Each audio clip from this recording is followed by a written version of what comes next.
रात के करीब 12 बजे का वक्त था। गर्मियों की रातें थीं और मैं अपने कमरे में सो रही थी। अचानक मेरे कमरे के दरवाजे पर दस्तक हुई। पहले तो मैं थोड़ा डर गई, लेकिन फिर सोचा शायद मेरा भाई ही होगा, क्योंकि घर में मेरे और भाई के अलावा कोई और नहीं था। मैंने उठकर दरवाजे की ओर कदम बढ़ाए। दरवाजा खोलते ही मैंने बाहर झांका, लेकिन वहां कोई नहीं था। मैंने सोचा शायद ये मेरा वहम होगा। मैं वापस बिस्तर पर लेटने लगी। अचानक दरवाजे पर फिर से पहले से भी ज्यादा जोर की दस्तक हुई। मैंने कांपती हुई आवाज में पूछा, कौन है? लेकिन कोई जवाब नहीं आया। डरते हुए मैंने दोबारा दरवाजा खोला और वहां मेरा भाई खड़ा था। उसने मुझसे कहा, क्या हुआ दीदी, इतनी घबराई हुई क्यों लग रही हो? वो मुझे आज कुछ अजीब सी नजरों से देख रहा था।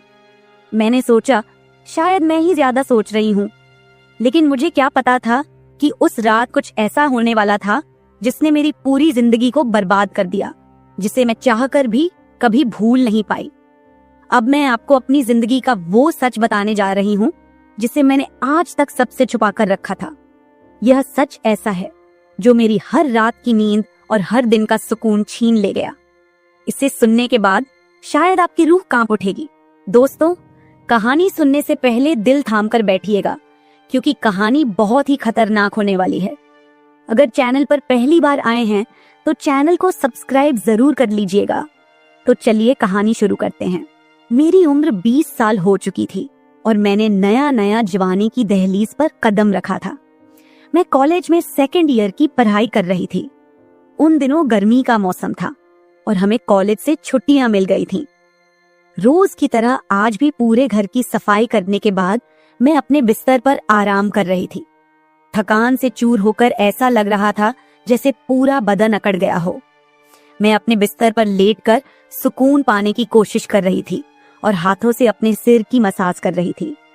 अचानक मेरा भाई राहुल मेरे कमरे में आया और दरवाजा बंद करके कहने लगा, क्या हुआ दीदी, तबीयत तो ठीक है? मैंने कहा, क्या भाई, मम्मी सारा काम मेरे सर पर डालकर चली जाती हैं। कॉलेज की छुट्टियां क्या हुई, सारे घर की जिम्मेदारी मुझ पर आ गई है। ऊपर से काम वाली बाई भी छुट्टी पर है। मुझसे नहीं होते ये घर के काम। मेरी बात सुनकर वह मेरे पास आकर बैठ गया और कहने लगा, मेरी प्यारी बहन, कोई बात नहीं, मैं अभी तुम्हारे लिए दूध लेकर आता हूँ, उसे पियोगी तो सुकून मिल जाएगा। राहुल की बात सुनकर मैं मुस्कुरा दी और कहा, बस तुम खाना बाहर से ले आना, मैं थोड़ी देर सोऊंगी तो मेरी तबीयत कुछ बेहतर हो जाएगी। राहुल कमरे से निकल गया। कुछ देर बाद ठंडे दूध के गिलास के साथ वह वापस आया। मुझे उस पर बहुत प्यार आया। दुनिया में बहुत कम ही ऐसे भाई होते हैं जो अपनी बहनों का इतना ख्याल रखते हैं। मैं उसे ढेर सारा आशीर्वाद देने लगी और उसका लाया हुआ दूध पीने लगी। दूध पीने के बाद मैं अपने बिस्तर पर लेट गई। राहुल कहने लगा, चलो दीदी, मैं तुम्हारा सिर दबा देता हूँ, तुम सो जाओ। वह मेरे पास बैठ गया और अपने हाथों से मेरा सिर दबाने लगा। उसके हाथों से मुझे सुकून मिलने लगा और मेरे सर का दर्द भी कम हो गया था। मैं आंखें मूंद कर लेट गई और कुछ ही देर में मैं गहरी नींद सो गई।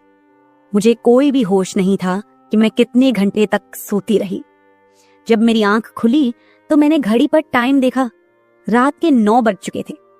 शायद थकावट की वजह से मुझे वक्त का एहसास ही ना हुआ। मम्मी और पापा भी ऑफिस से वापस आ चुके थे। मुझे कुछ भी समझ नहीं आ रहा था और मेरा पूरा शरीर दर्द कर रहा था। मैं बिस्तर से उठकर बाथरूम जाने लगी। तभी मुझे चक्कर आ गए। मुझे ऐसा लग रहा था जैसे सब कुछ घूम रहा हो और अगर दीवार का सहारा नहीं लिया होता तो शायद गिर जाती। खुद को संभालते हुए मैं फ्रेश होकर बाहर आई। देखा कि सभी खाने के टेबल पर बैठे हुए थे और मेरे आने का इंतजार कर रहे थे।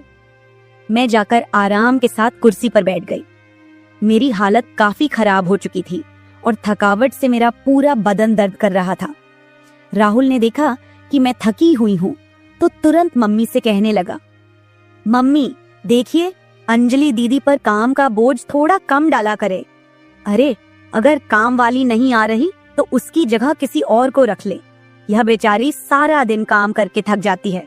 देखें तो इसकी रंगत भी पीली पड़ चुकी है। वाकई में मेरी हालत दिन ब दिन खराब होती जा रही थी। मम्मी और पापा दोनों ही काम करते थे, क्योंकि सिर्फ पापा की जॉब से घर का खर्चा चलना मुश्किल था। साथ ही हमारी पढ़ाई का खर्च भी काफी था, इसलिए मम्मी भी उसी कंपनी में काम करती थी जहां पापा। हम दोनों भाई बहन कॉलेज जाते थे, लेकिन गर्मी के मौसम में छुट्टियां होने की वजह से घर पर ही थे। मैंने एक बात नोटिस की थी कि पिछले कुछ हफ्तों से राहुल मेरे कुछ ज्यादा ही करीब होने लगा था। जब से मुझे कॉलेज से छुट्टियां मिली थीं, तब से वह मेरा कुछ ज्यादा ही ख्याल रखने लगा था। अगर मैं घर का कोई काम करती तो वह आकर मदद करने लगता। कभी कभी काम करते वक्त मुझे थकावट महसूस होती तो वह मुझे आराम से बिठाकर मेरा सिर दबा देता। जब मैं उसे मना करती तो वह हंसते हुए कहता, नहीं दीदी, तुम बहुत काम करती हो, अब मेरा हक बनता है कि तुम्हें सुकून दो। मैं उसे रोक नहीं पाती और चुपचाप लेटी रहती। लेकिन एक रात जो हुआ, उससे मेरे होश उड़ गए थे। क्या राहुल कभी ऐसा कर सकता था? मैं अपने कमरे में सो रही थी। आधी रात के करीब मुझे महसूस हुआ कि जैसे कोई मेरे कमरे में आकर खड़ा हो गया हो। धीरे धीरे वह बिस्तर के पास आ रहा हो और मैं सोते हुए भी महसूस कर सकती थी कि कुछ अजीब हो रहा है। मुझे तुरंत झटका सा लगा और मैंने आंखें खोल दी।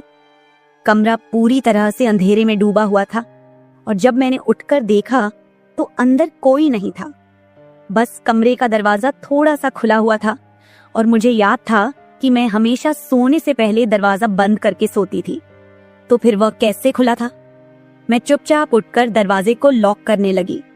फिर से बिस्तर पर जाकर सोने की कोशिश की, लेकिन जैसे ही मेरी आंखें बंद हुईं, मुझे फिर से कुछ कदमों की आहट सुनाई दी, जैसे कोई बिस्तर के पास आकर बैठा हो। और फिर मुझे लगा जैसे कोई मेरे पास आकर अपना हाथ बढ़ा रहा हो। मैंने पलट कर देखा, लेकिन कोई नहीं था। मेरी धड़कन तेज हो गई थी और मुझे घबराहट होने लगी थी। मैंने घबराते हुए कमरे की लाइट ऑन की और दरवाजा खोलकर बाहर झांका, लेकिन वहां कोई नहीं था। आज से पहले ऐसा कभी नहीं हुआ था जो अब हो रहा था। मुझे प्यास लगी तो मैं कमरे का दरवाजा खोलकर बाहर निकली। उसी वक्त राहुल भी अपने कमरे से बाहर निकला। मुझे देखकर उसने पूछा, क्या बात है, आप अभी तक जाग रही हैं? मैंने जवाब दिया, कुछ नहीं, बस ऐसा महसूस हुआ जैसे कमरे में कोई मौजूद हो। पानी पीकर मैं दोबारा कमरे में आई और पीछे पीछे वह भी आ गया। उसने कहा, आपको डरने की जरूरत नहीं है। अगर आपको डर लग रहा है तो मैं आपके पास सो जाता हूं। मैंने उसे मना किया, नहीं, तुम्हें परेशान होने की जरूरत नहीं है, जाओ और आराम करो। लेकिन वह जिद करने लगा कि मैं आपको अकेला किसी भी हाल में नहीं छोड़ सकता। आपकी तबीयत खराब हो सकती है, मैं आपको तकलीफ में नहीं देख सकता। आप सो जाएं, मैं यही सो जाता हूं। आखिरकार उसकी जिद के आगे मुझे झुकना पड़ा। मैं बिस्तर पर लेट गई और उसने भी सोफे पर तकिया रखा और मेरे पास में ही सो गया। लेकिन उस रात मुझे ऐसा महसूस हुआ जैसे कोई मेरी ओर काफी देर तक ध्यान से देखता रहा हो। उसने मेरे बालों को सहलाया, मेरे चेहरे पर उंगलियां फेरी और मैं सो रही थी। अगली सुबह जब मैं उठी तो मेरा मूड बड़ा अजीब था, लेकिन जब मैंने अपने आप पर गौर किया तो मैं हैरान रह गई। शुक्र था कि मैंने अपने आप को दुपट्टे से ढक रखा था। मेरी कमीज बेतरतीब हो चुकी थी। मुझे हैरत हुई क्योंकि आज से पहले मैं कभी इस तरह आराम से नहीं सोई थी। आज मैं बहुत खुश महसूस कर रही थी, न जाने क्या वजह थी। मैंने अपने भाई की तरफ देखा तो वह भी बहुत खुश था। मैंने उसको पूछा, तुम आज इतने खुश क्यों हो? तो कहने लगा, जिसको आप जैसी बहन मिल जाए वो क्यों ना खुश हो। घर के सारे काम निपटाकर जब मैं बैठी तो राहुल तेल लेकर मेरे पास आ गया। कहने लगा, अंजलि दीदी, आप अपने बाल खोल दे, मैं आपके सर में मालिश कर देता हूँ। मुझे उसकी हरकतें कुछ अजीब लग रही थीं। मैंने कहा, ये तुम्हारा काम नहीं है, जाओ अपनी पढ़ाई करो, मुझे मालिश की जरूरत नहीं है। मगर उसने मेरी बात नहीं मानी और खुद ही मेरे बालों से कैचर उतार कर कहने लगा, आप नखरे मत किया करो, किस्मत वालों को ही ऐसे भाई मिलते हैं। जब आपका भाई आपके खूबसूरत रेशमी बालों में मसाज करना चाहता है तो आपको क्या समस्या हो सकती है? आ जाइए, मैं आपके सर की मसाज कर देता हूँ, आपको बहुत सुकून मिलेगा। वह मुझे उठाकर कमरे में ले गया। मैं बेड पर तकिया रखकर लेट गई। मेरे बाल बेड से नीचे लटक रहे थे। वह मेरे सरहाने बैठकर मेरे बालों की मसाज करने लगा। राहुल मुझसे 3 साल छोटा था, मगर मुझे नाम से बुलाता था। कहता, आप इतनी प्यारी हैं कि आपको देखकर दिल करता है कि आप हमेशा इसी तरह मुस्कुराती रहें और मैं आपका लाभ उठाता रहूं। वह मेरे सिर की मालिश कर रहा था और उसके हाथों में जैसे जादू था।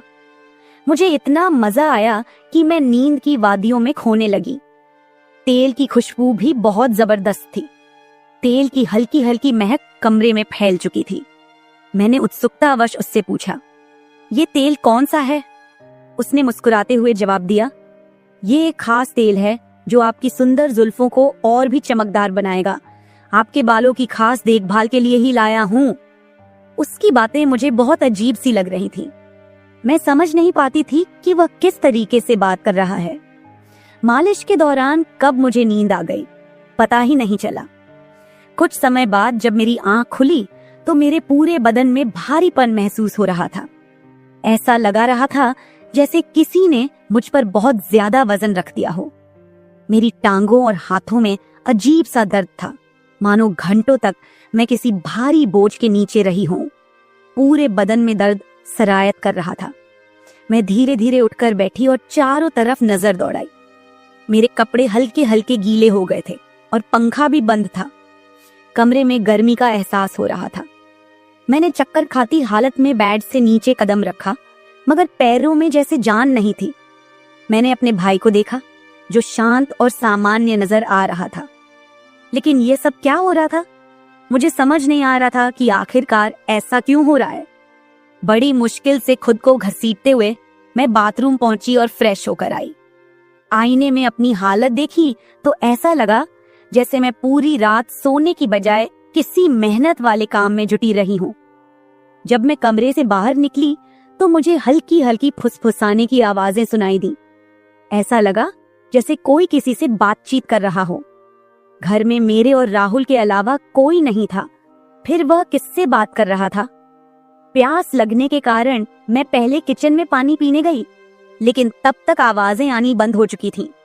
जैसे ही मैं किचन के दरवाजे के पास पहुंची, राहुल बैठक से बाहर निकलता दिखा। उसके हाथों में कई नोटों के बंडल थे और उसके चेहरे पर एक अजीब सी मुस्कान थी। मेरे माथे पर बल पड़ गए। उसने जैसे ही मुझे देखा चौंक गया। कहने लगा, दीदी आप उठ गईं। मैंने बिना जवाब दिए धीरे धीरे उसके करीब जाकर पूछा, ये पैसे कहां से आए? वह हड़बड़ा गया और तुरंत उन्हें अपनी जेब में डालने की कोशिश करने लगा। मैंने उसका हाथ पकड़कर उन पैसों को बाहर निकाला और सख्ती से पूछा, सच सच बताओ, इतने पैसे तुम्हारे पास कैसे आए? वह घबरा गया और कहने लगा, प्लीज पापा को मत बताना। ये पैसे पापा के एक दोस्त ने पुराने कर्ज के रूप में लौटाए हैं। मैंने सोचा था कि इनसे मोबाइल खरीद लूंगा। उसकी बात सुनकर मेरा गुस्सा 7वें आसमान पर पहुंच गया। मैंने उसे डांटते हुए कहा, क्या तुम्हें घर की हालत का जरा भी अंदाजा नहीं है? मम्मी पापा दोनों इतनी मेहनत कर रहे हैं और तुम इन पैसों से मोबाइल खरीदने की सोच रहे हो। उसने शर्मिंदा होकर पैसे मुझे थमा दिए। मैंने वो पैसे रात को पापा को दे दिए। उस रात राहुल ने मुझसे एक भी बात नहीं की और जल्दी सोने चला गया। मैं अगले दिन किचन में काम कर रही थी जब राहुल अपने दोस्तों के साथ घर में दाखिल हुआ। मैं जितनी हैरान होती उतना ही कम था, क्योंकि वह अपने दोस्तों को सीधा लाउंज में ही ले आया था। उस वक्त मैं दुपट्टा उतारकर बर्तन साफ कर रही थी। जब वह सब हंसते हुए अंदर आए, मैंने तुरंत दुपट्टा ऊपर लिया और फिर राहुल को समझाने लगी कि यह क्या तरीका है? तुम जानते हो इस वक्त मम्मी पापा घर नहीं हैं, फिर भी इन लोगों को घर ले आए हो। राहुल मुस्कुराते हुए बोला, दीदी ये घर मेरा भी है और आपको कोई दिक्कत नहीं होनी चाहिए। वैसे भी ये मेरे खास दोस्त हैं, आप उनके लिए खाना बना दें। वह मुझसे काफी नाराज हो चुका था, मगर अब मैं क्या करती? खाना तो बनाना जरूरी था। मैंने मजबूर होकर खाना तैयार किया और टेबल पर लगा दिया। मैंने गौर किया कि उसके दोस्त बार बार मुझे घूर कर देख रहे थे। वे सभी राहुल की उम्र से बड़े थे और अजीब तरीके से घूर रहे थे, जैसे कच्चा ही खा जाएंगे। मैं तुरंत अपने कमरे में चली गई और दरवाजा बंद कर लिया। उनके जाने के बाद मैंने राहुल से कड़े शब्दों में कहा, दोबारा तुम्हारे दोस्त इस घर में नजर न आए, नहीं तो मैं मम्मी पापा को सब बता दूंगी। राहुल ने कुछ पल मेरी ओर देखा और फिर मुस्कुराते हुए बोला, ठीक है, वो नहीं आएंगे, लेकिन आप मम्मी पापा को कुछ मत बताइए। मुझे राहुल की हरकतें कुछ मुश्किल सी लगने लगी थी, क्योंकि वह मुझे अजीब तरह से देखने लगा था। उस रात मैं बिस्तर पर लेटी थी और आराम करने की कोशिश कर रही थी। अचानक मैंने महसूस किया कि मेरे पैरों पर किसी का हाथ था। मैं हड़बड़ाकर उठी और देखा कि राहुल मेरे पैरों को अपनी गोद में रखकर मसाज कर रहा था। मैंने उसे ऐसा करने से मना किया, मगर वह कहने लगा, मैं जो कर रहा हूं मुझे करने दे। इस घर में एक मैं ही हूं जिसे आपकी इतनी फिक्र है। मम्मी पापा को तो बस अपने काम की पड़ी रहती है। खैर, मैं भी थक चुकी थी। आंखें बंद की और सोने लगी। राहुल के हाथों मसाज करवाने से मैं नींद की गहराई में खोने लगी थी, मगर जब मेरी आंख खुली तो मेरे होश उड़ गए। मेरा सर बुरी तरह चकरा रहा था। बिस्तर की चादर बिल्कुल बेतरतीब हो चुकी थी। बिस्तर पर एक पुरुषों की शर्ट और परफ्यूम रखा हुआ था। यह सामान किसका था? मैं तो कुछ भी बोल नहीं सकी। सर में इतनी तेज दर्द था कि मैं दोबारा बिस्तर पर गिर गई, जैसे मैं पूरी तरह होश में नहीं थी। मुझे अब समझ में आने लगा था कि जब भी मेरा भाई उस तेल से मेरे सर की मसाज करता था तो मुझे इतनी गहरी नींद क्यों आ जाती थी। मुझे पास में किसी की फुसफुसाहट सुनाई दे रही थी, मगर कौन बोल रहा था यह मैं पहचान नहीं सकी। मुझे तो बस राहुल की आवाज सुनाई दे रही थी। ऐसा लग रहा था जैसे वह मेरे कमरे में मौजूद हो और मुझे उठाने की कोशिश कर रहा हो, लेकिन मैं कुछ भी साफ नहीं देख पा रही थी। कुछ देर बाद जब मेरी आंख खुली तो सारा दृश्य मेरी नजरों के सामने घूमने लगा। मैंने सबसे पहले बेड की तरफ देखा, जहां शर्ट और परफ्यूम पड़े थे, मगर अब वहां कुछ भी नहीं था। आज फिर मेरी हालत बड़ी अजीब थी। मैं बच्ची तो नहीं थी जो ये सब कुछ समझ ना पाती। घर में मेरे और राहुल के अलावा और कोई नहीं था। फिर मेरे सोने के बाद ऐसा क्या होता था कि मेरा पूरा शरीर पानी से नहला दिया गया हो। सिर्फ इतना ही नहीं, मेरा शरीर दर्द से चूर था और रंगत भी बिल्कुल पीली हो चुकी थी। दिन ब दिन मैं कमजोर होती जा रही थी। उस दिन भी राहुल मेरे करीब आने की कोशिश कर रहा था, मगर मैं बहाना बनाकर अपने कमरे में आ गई थी। दिमाग में अजीब से विचार आने लगे थे। तबीयत भी काफी खराब थी। माँ ने मेरी हालत देखकर पूछा, क्या बात है, तुम ठीक नहीं लग रही हो। मैंने कुछ नहीं कहा। माँ ने कहा कि अगले दिन वे मुझे डॉक्टर के पास ले जाएंगी। उस रात मैं बार बार उठ रही थी और ठीक से सो नहीं पाई। अगले दिन मेरे मम्मी पापा रोज की तरह अपने काम पर चले गए थे। उन्हें शायद मेरी परवाह नहीं थी। मैं खुद ही डॉक्टर के पास गई, जहां अल्ट्रासाउंड में पता चला कि मैं पेट से हूं। मेरे तो पैरों तले जमीन खिसक गई। आखिर यह सब मेरे साथ कौन कर सकता था? राहुल मेरा भाई था, लेकिन फिर मेरे दिमाग में यह बात आई कि वह मेरा सौतेला भाई है। वो माँ की दूसरी शादी से हुआ था, जबकि मैं उनकी पहली शादी की औलाद थी। इस तरह की बातें मुझे गलत सोचने पर मजबूर कर रही थीं। समझ नहीं आ रहा था कि कैसे अपने माँ बाप को यह बात बताऊं। राहुल मेरा सौतेला भाई जब मेरे पास बैठता तो कभी मेरा हाथ पकड़ता तो कभी मेरे गाल खींच देता। उसकी हरकतें मुझे परेशान कर रही थीं, लेकिन मैं उसको कुछ कह नहीं पा रही थी। मेरे दिमाग में यही सवाल गूंज रहे थे कि आखिरकार मेरे साथ ऐसा कौन कर सकता है। फिर मैंने एक दिन अपने कमरे में मोबाइल का कैमरा फिट करके रख दिया ताकि सच्चाई सामने आ सके। उस दिन हमारे माता पिता घर पर नहीं थे। राहुल फिर से मेरे पास आया और मेरे सिर की मालिश करने लगा। मैंने पूरी कोशिश की कि मैं ना सोऊं, लेकिन वह तेल इतना अजीब था कि मैं उसकी खुशबू से बेहोश हो गई। 1 घंटे बाद जब मेरी आंखें खुली तो माँ पापा घर लौट चुके थे। मैंने सबसे पहले कैमरे की रिकॉर्डिंग देखी। जो कुछ मैंने देखा वह मेरे होश उड़ा देने के लिए काफी था। राहुल मेरे कमरे में अपने दोस्तों को लाता था जो मेरे साथ बुरा व्यवहार करते थे। फिर अपना काम पूरा करने के बाद वे राहुल को पैसे देते और चले जाते। जब मुझे इस सच का पता चला तो मैं पूरी तरह से टूट गई। मैं गुस्से में अपने कमरे से बाहर आई और राहुल का गिरेबान पकड़कर मैंने उसे थप्पड़ मारने शुरू कर दिए। मेरी चीख सुनकर मम्मी पापा भी वहां आ गए। पापा ने मेरा हाथ पकड़ लिया और गुस्से में कहने लगे, क्या हो गया है? तुम इसे क्यों मार रही हो? होश में हो? क्या पागल हो गई हो? क्यों मार रही हो इसे? मैंने रोते हुए वीडियो दिखा दी कि यह जलील इंसान मेरे साथ क्या कर रहा था। वीडियो देखते ही माँ बेहोश होकर जमीन पर गिर गई। ये देखकर पापा को भी बहुत ज्यादा गुस्सा आया। उन्होंने राहुल को गुस्से में पकड़ लिया और उसे बुरी तरह पीटना शुरू कर दिया। उसके मुंह और नाक से खून बह रहा था। राहुल ने गुस्से में कहा, मैंने इसे कभी भी अपनी बहन समझा ही नहीं। मुझे पैसों की जरूरत थी। लोग इसके लाखों रुपए देने को तैयार थे। मुझे अपनी जरूरतें पूरी करनी थीं, इसलिए मैंने यह कदम उठाया। मैं अपने कानों पर हाथ रखकर बस रोए जा रही थी।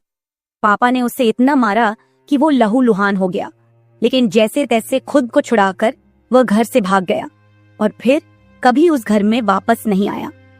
इस हादसे को मेरे लिए भूल पाना तो दूर, इसे याद करते हुए आज भी मेरी रूह कांप जाती है। भाई वही होता है जो आपके सगे खून का हो। किसी भी अनजान मर्द के सहारे अपनी बेटी को छोड़ना बहुत बड़ी भूल हो सकती है, क्योंकि कुछ शैतानी सोच रखने वाले लोग हर वक्त इस ताक में रहते हैं कि कब किसी मासूम की इज्जत से खिलवाड़ करें।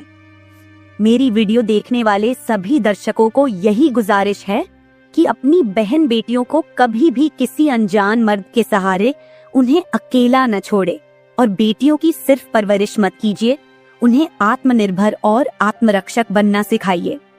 इस सारे मामले में आपको किसकी गलती लगती है?